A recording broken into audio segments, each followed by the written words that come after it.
Hey City Besties, welcome to CreativeDisc exclusive interview. It's The Ship 2023 and right now, here is Kitty! Yay!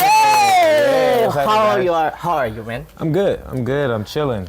Chilling on the cruise, on the ship? Yes, on the cruise, my first cruise. So. Oh, really? This is your first cruise? Yeah. How are you feeling? I'm good. I'm chilling so far. I'm not seasick yet. Oh my God. So but you're having fun, right? Good. Yeah. All right. I'm gonna ask you about your performance at your first It's the Ship festival. Yes. How's the difference with the other festival? Well, when we're in the, middle of the water, so, it's definitely a different vibe, but it was cool. I think, just, like I said, it's my first experience, so I didn't know how it was gonna go. So, to see just the crowd and see how everybody was really ready to go crazy, but still, in like, it felt like more of, a beach setting. It felt like summertime outside already. Of course, this is like the sunny side area. It feels like I'm already back in the summertime, so, Of course, that's why.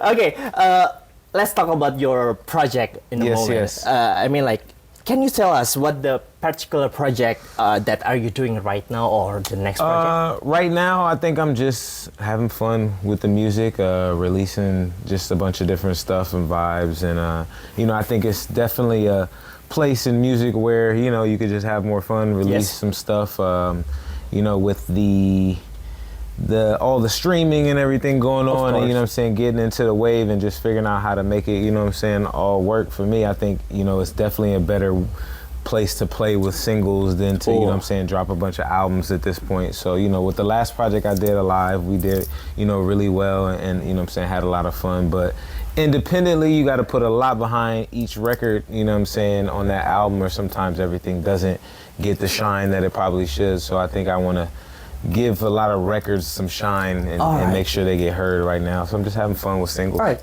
Can you give us any clue, maybe some secret or exclusively clue about your next album, maybe, or next? The next exclusive, I'm gonna probably name it part 2 of an album I've put out before, so it'll kind of have the same vibe as one of those albums. So maybe think about which one I want to re-put out. I see. Okay, let's talk about your experience in music industry. You've been in the music industry for maybe over a decade now. I mean, I feel like I've been doing music for a long time. Yes. I'm definitely reaching, my 10-year mark of really doing music and selling it since I think, my first major label album. So it's dope. I think I probably had my real success around like 2014. So we're working on year 9 right now. Oh, okay. We'll be on year 10 next year, and then that'll really be really a moment. Okay. About that your experience back then, how have your goals and priorities as an artist evolved over time, and what keeps you motivated in music? I think just my craft, everything has probably evolved, not just musically, but more so brand. I think everything just as you continue to do it, you kind of get more of an idea of what you really want to do, what type of music you really want to make, or if you want to try something else. I think, in the beginning, you're more so just trying to figure yourself out, trying to figure out where you fit in, what your place is, who's going to like you, who your fans are. So I think, I'm in a more of a space where I kind of know what works for me and, what people kind of want to hear, and then I know where I could take it too far. Okay.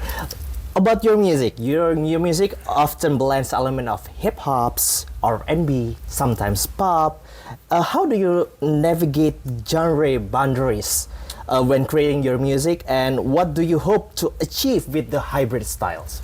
I think for me, I always listen to all kind of different music, and I approach music more so as a producer and a writer, and and not necessarily as just an artist. So I kind of always keep my mind open to where even if something's not for me, it might be for something else. So if I hear a beat or something that has an idea, I'll attack it and just still have an idea. And if I like it for me, then I'll be like, okay, this works. If it sounds like it's too much for me or it's too out of bounds, like you're saying, then I, you know what I'm saying, try to pitch it off to somebody else or see if, you know, anybody else wants to take it. So I think from there, you know, I just try to, the goal is to really just, I think, you know, because I look up to like the Pharrells and the Timberlands and people who just have fun with music and like to just do everything. So I think I've just been in that kind of zone since the beginning. Okay, that's good.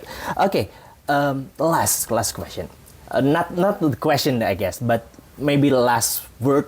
Can you give us the quote of the day from katanya itself? The quote of the day? Yeah. The quote of the day is a good one. I wasn't ready for that one. Okay. All right. I'm waiting. I'm waiting. The quote of the day is, let's get lit. We on a boat. Yeah. It's on the boat. Life is, you only live once, man. I got that from my guy Alex.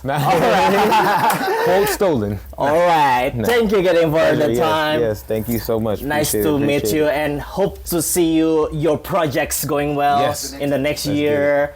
And great time. Thank you, man. On the Appreciate boat. it. Yes. Thank it's you. a ship, baby. Whoa, it's a ship.